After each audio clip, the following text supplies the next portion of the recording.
CTV Edmonton. Local breaking news with Miriam Valdez-Carletti. Good evening. Edmonton's airport is back to business as usual after operations were temporarily stopped today because of a bomb threat. Just after 4 a.m., police learned of bomb threats against airports in Edmonton, Calgary, Vancouver, Winnipeg, Montreal, and Ottawa. Nearly 3 hours later, NAV Canada said, following the evacuation of a number of our sites and subsequent threat assessment by authorities, service is gradually resuming at affected sites. Police say the control tower at the Edmonton International Airport was the subject of one of the threats. After an extensive search, nothing suspicious was located. The airport declined our request for an interview. These sorts of things are so rare, and just about every single time it's a hoax. But in this case, the thing that gives me any pause at all is the fact that it was a coordinated set of bomb threats across the country. The airport says 4 flights were affected.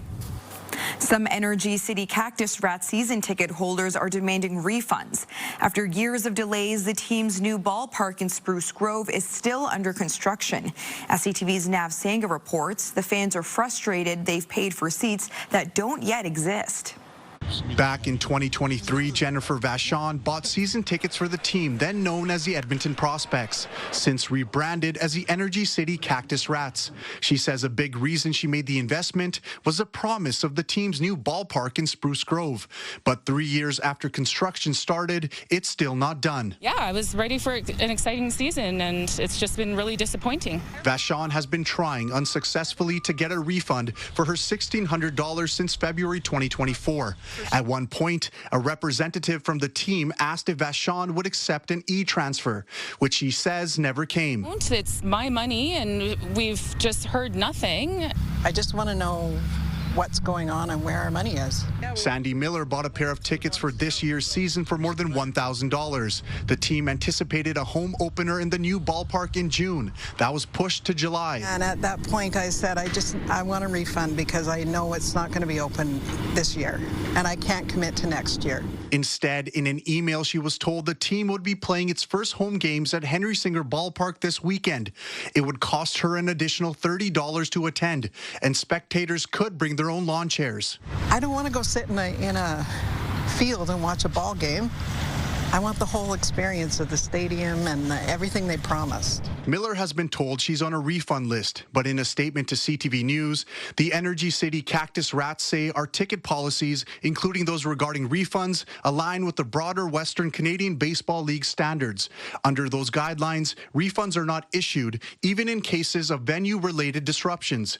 Adding all 2025 season ticket holders have received a full credit toward 2026 season tickets. It's very frustrating, and it's left a really bad taste in our mouth. Like, I don't even know if I want to watch any games. The Energy City Cactus Rats say they are completing an assessment to determine if a 2025 opening remains viable.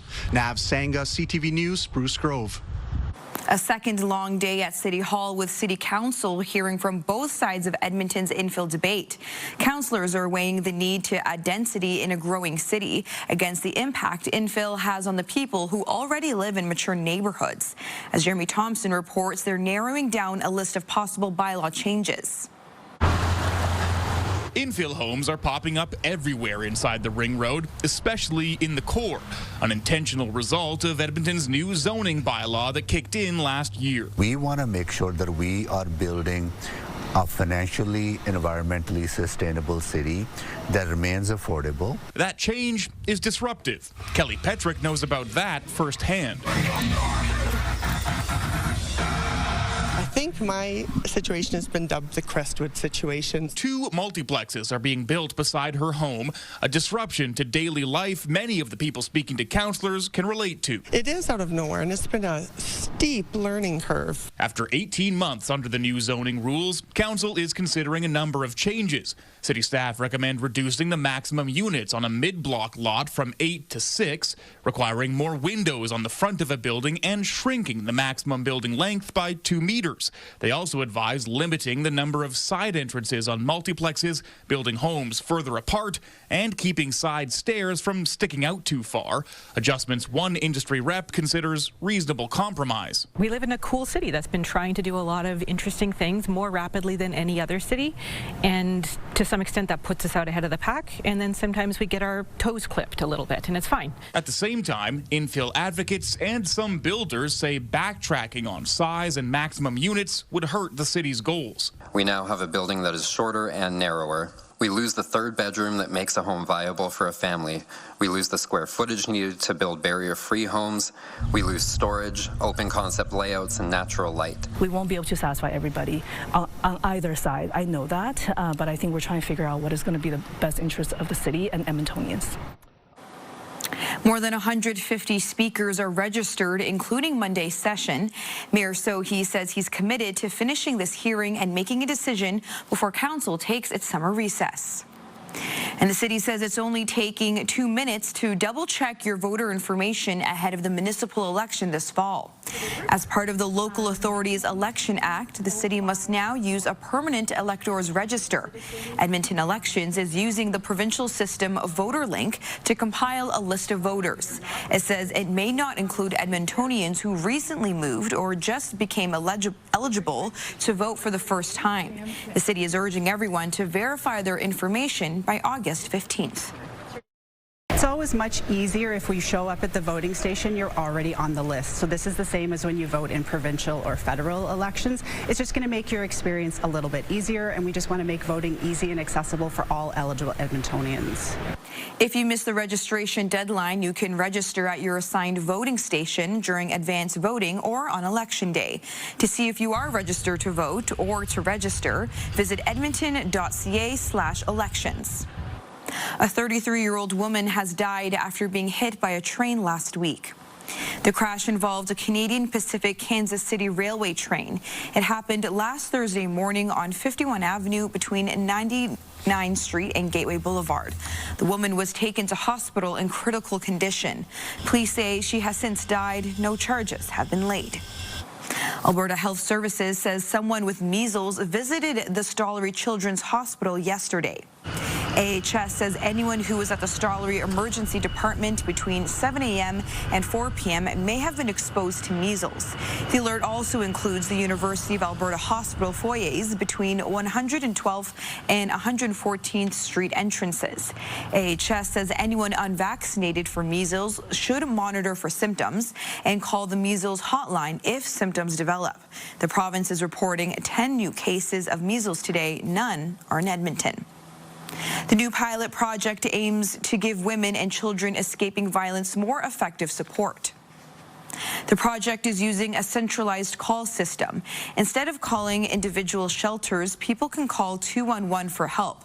The pilot project aims for callers to get quicker access to available beds in Edmonton, Sturgeon County, and Strathcona County. If no shelter space is available, they will be directed to other services and support. The big part of this is that we want no woman turned away, and that is the thing that we've been really fighting for and really trying to get. The new system will also provide data on the severity of unmet shelter demands in the Edmonton area. This way, the province will have a better idea of where to allocate resources. The pilot project ends in December. One of Alberta's largest festivals is getting underway. The grounds of the Calgary Stampede opened for a sneak peek ahead of the parade officially kicking things off tomorrow. CTV's Tyson Fedor has a look at how the festival goers are already getting in on the action. The annual tradition of the first flip. Politicians of all stripes are in Calgary for the greatest outdoor show on earth. The Stampede means that jobs are created, that businesses are supported, that hotel rooms are filled, and that patios are packed. In 2024, a record number of visitors as nearly 1.5 million people entered the gates at the Stampede grounds. Organizers hope for similar attendance this year. We don't budget for the prior year's weather. We factor in maybe we'll get a couple of rainy days, and we factor in about 1.3 million. Obviously, we're set up to host more than that. Conference Board of Canada estimated in 2019 the Stampede ropes in around $282 million annually, the majority staying here in the city. The Stampede says it will have updated financial numbers later this year to see what the impact of an expanded BMO Centre has had on the flagship event. Budget? No budget. Let's see how the spending goes. Whatever we find, if we find it interesting, we'll go for it. I'm cheap, so it's cheap as possible, but if it's worth it, I'll do it. I'll try anything once. For local businesses such as Red's Diner and Ramsey, being walking distance to the grounds, they are always bussing tables for the next batch of hungry Stampede goers and offering a more affordable option than the grounds. Great to come, chill, relax, have breakfast, and then go down and kind of save you a little money. And the Chamber of Commerce says the Stampede is the pinnacle for many. Well, for so many of them, this is the majority of their revenue for the year. It's really important for small businesses, and it really is. It's an opportunity to grow your business, to think about new opportunities for your business in terms of expanding your market, maybe thinking of other products. Last year, 17% of tourists to Calgary were from the U.S. Only 45,000 Americans visited the 10-day event in 2024. Despite political tensions, Tourism Calgary says Americans are still coming to Calgary. We saw really strong visitation from the U.S. in June. We see anecdotally lots of Americans moving around our community and saying they want to come here. This has been a bucket list trip they've been thinking of, and they've heard about Calgary as a place of opportunity. Tyson Fedor, CTV News, Calgary. While many people choose to imbibe during the Stampede, some Calgary businesses say demand for non-alcoholic options is rising. NX Ales has been making craft soda drinks for a decade. Its owners say this year, 1/3 of all its sales is soda. Mocktails are also gaining popularity. At Village Brewing, zero proof and low alcohol by volume is their fastest rising product line. Owners say it's possible to celebrate Stampede without consuming alcohol. Many of our consumers are transitioning between sometimes drinking and sometimes not. So it's more of a situational kind of thing for most customers. I think we're going to see this stick around. I think we're going to see more styles, more exploration, different categories emerge out of this non-alcoholic trend. I think it's going to keep growing from here. A Statistics Canada survey from last fall found younger Canadians are more likely to have not had an alcoholic drink in the past week. A Labour first in Canada, as more than 500 Uber drivers in Victoria have successfully unionized. The drivers campaigned on securing better health and safety measures, along with greater transparency in Uber's rating system. They will be part of BC's largest private sector union, UFCW Canada, and will now move forward to bargain for a collective agreement with Uber. And the city is inviting people to discover the healing benefits of connecting with our urban forest. Forest bathing is being offered at 4 different parks throughout the summer. The practice is also known as Shinryoku. It involves spending intentional time in nature to enhance your well-being. The sessions will be led by a certified guide and include silent meditation and sensory activities. You can forest bathe at the Northeast River Valley Park, White Mud Creek Ravine, Capilano Park, and the John Jansen Nature Center. The free guided sessions run Tuesdays and Thursdays. Coming up next, the Edmonton Elks gearing up to collect donations for the food bank. And also just ahead, how the Arctic Pride is helping recruit more women into football. Especially this first year, how well we did, I think it's going to draw a lot of attention and even build the game even more. Good evening, folks. 19 degrees for a daytime high in Edmonton today. Should be a degree or two warmer and a lot sunnier tomorrow. Then some more showers and maybe thunderstorms for the weekend. Those details in just a few minutes.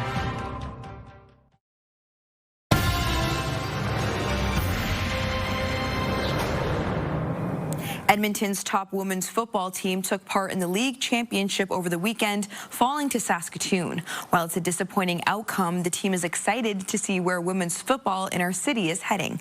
CTV's Evan Kenny reports. In the shotgun, fakes the handoff, going to the air, to the end zone, it's intercepted. The Edmonton Arctic Pride intercepted this ball, but they couldn't grab the Western Women's Canadian Football League Championship.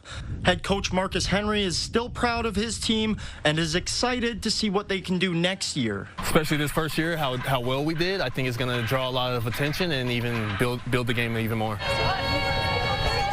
BB Suzuki quarterbacked her team to the finals. She's been playing for the past 7 years and remembers discovering Edmonton's top women's team.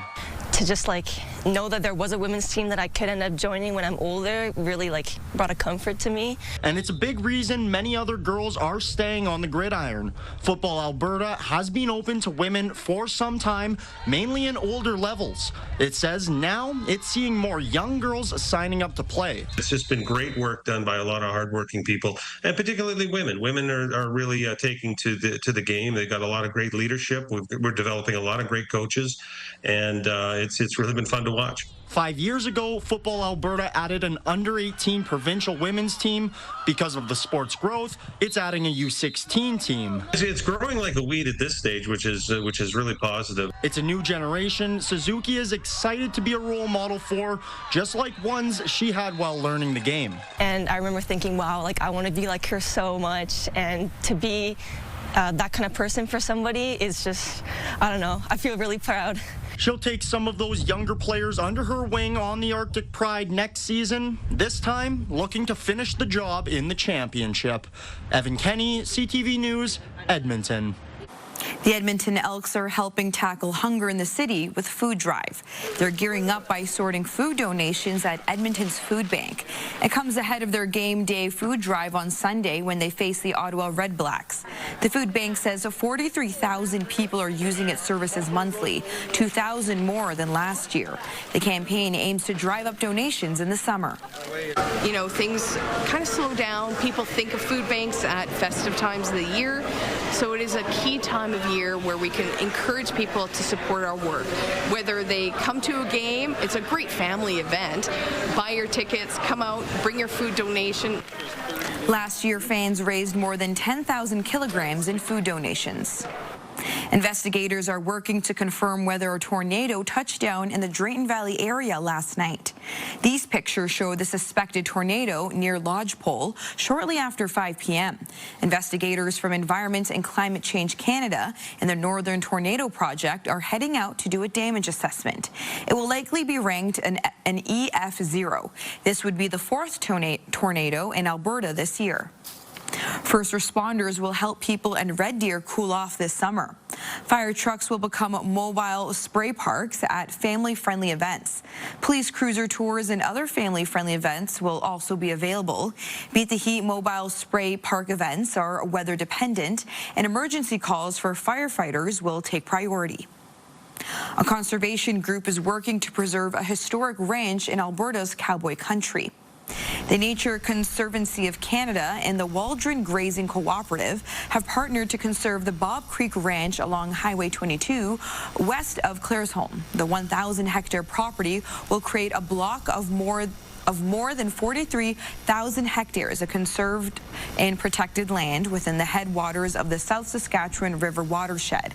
The land will be a permanent space for game species like elk, moose, deer, and grizzly bears to move through.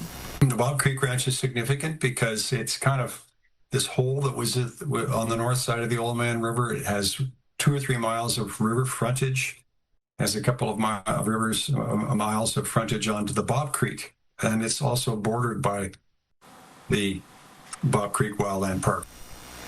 The project is part of the NCC's Prairie Grasslands Action Plan. The group hopes to conserve more than 500,000 hectares of land in Alberta by 2030. After the break, how singing karaoke is bringing people in rural areas together. I've been opened up to a whole new community of people that like to sing, and that's cool. That's really cool. Programming brought to you by James H. Brown Injury Lawyers, the heavy hitters of injury law. Welcome back. 14 degrees this morning and just 5 degrees of warming through the day. 19 will go down as the daytime high for today. That's well below where we were yesterday. 32 yesterday and 4 degrees cooler than average. It's 23 is the average daytime high. We've still got some showers and thunderstorms across northeastern Alberta through the overnight period. Some rain continuing tomorrow morning in Fort McMurray. Here in Edmonton, areas to the south. We'll start the day with some sunshine. A bit of cloud cover will slide through midday, and then we'll get back to some sunshine in the afternoon. Could see some scattered thunderstorms in the northwest around high level, and then we'll watch for some showers and thunderstorms across southern portions of Alberta. Saturday, some increasing cloud through the course of the day. Chance of thunderstorms here from the Peace Country down through Whitecourt into the Red Deer regions late afternoon. Potential is there for some severe thunderstorms in parts of central and north central Alberta. For Edmonton, the most likely time frame for some storms would be early to mid-evening. This is about 8 p.m., so somewhere in that time frame could see some storms rip through, and then this will change over to showers or some steadier light rain overnight Saturday night into Sunday morning. Kind of starts to break down through the afternoon and move off to the northeast, so I think we'll see some sunny breaks Sunday afternoon. 10 in Fort McMurray tomorrow morning, 7s for Grand Prairie and Red Deer, 10 or 11 degrees for Edmonton and areas off to the east and northeast. 21, there's that chance of showers in Fort McMurray, especially in the morning. Highs near 20 as well across the rest of northern Alberta and through the Red Deer, Lloydminster, Coronation regions. Jasper a little bit milder, 23 with some increasing cloud. Here in Edmonton, sunny with a few clouds. Again, a little breezy, kind of like today. Gusts to about 30, maybe 35 kilometers per hour. Degree or two warmer than today. We'll get to about 21. 23 Saturday. Chance of thunderstorms Saturday evening, then some showers or periods of light rain Saturday night into Sunday morning. High of 20 with some sunny breaks Sunday afternoon. Sunshine returns for Monday, Tuesday, and the heat returns next week as well with highs near 30 Tuesday, Wednesday, Thursday. That is your forecast. A unique art project inviting people to chat in West Edmonton has been nominated for an international award. Play by Ear is a series of 13 brightly colored telephones in Butler Memorial Park. Each phone is connected, and if someone picks up the phone, another phone in the park will ring for someone else to hopefully answer. Play by Ear was one of the 100 worldwide art displays nominated for a CODA award. The winner will be selected in August. Public art pieces are here to help create vibrancy and give the city a little bit more personality and color. And that's one of the things that I would always encourage people to think about when they're seeing and interacting with our public art pieces. The phones have been installed in the park since 2023. Two favorite kid worlds are colliding in a new exhibit coming to the Tell Us World of Science this fall. Jurassic World by Brickman uses Lego to recreate dinosaurs and scenes from the movie. Brickman is a team of Lego artists led by Australian Lego master Ryan McNaught.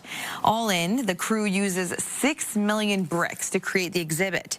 Edmonton is the first Canadian stop for the show. The Tell Us World of Science says it's an experience as soon as you enter. You feel like you're walking in through the gates of Jurassic World and Jurassic Park, if you will. And you go through these big gates, and then you are immediately immersed inside of the experience. And you feel the soundscapes behind it, the Lego experience, and the interactivity is immediate, is absolutely immediate. And it carries on for what will be 10,000 square foot presentation in our child and exhibit gallery. Tickets are on sale now, and the exhibit opens October 11th. And you can find karaoke competitions happening in small towns across Alberta almost any night of the week. In Thorsby, the competition isn't as important as the community that the contestants have found. CTV's Connor Hogg reports. People have come from all over Alberta to visit the Thorsby Hotel. Not to stay, but to sing. Honestly, it's actually one of the best things I've ever done. This is a preliminary round of the KWC Global Music Contest, a karaoke competition. The winner will get a chance to sing on a global stage. But for most competing here, a trip to the next round of qualifiers isn't the real prize. It's kind of a release of endorphins. For personally myself, I like to bottle them up and try not to let my emotions show too much, and then music I can express them a bit more. Taking to the stage brings out another side of each contestant. It's helped me discover things about myself that I didn't even know were there. When I first started, when I was all bottled up and not really singing that loud, now I felt songs a bit much easier, and I get a little less nervous. with validation and support coming from fellow performers. It helps you, it almost energizes you in that sense, so you can deliver a better performance. I've been opened up to a whole new community of people that like to sing, and that's cool. That's really cool. While there are winners selected, the real prize is the connections being made. A group of friends always ready to welcome one more.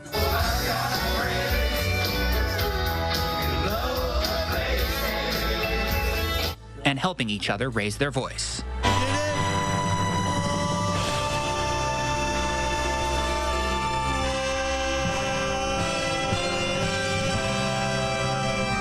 In Thorsby, Connor Hogg, CTV News.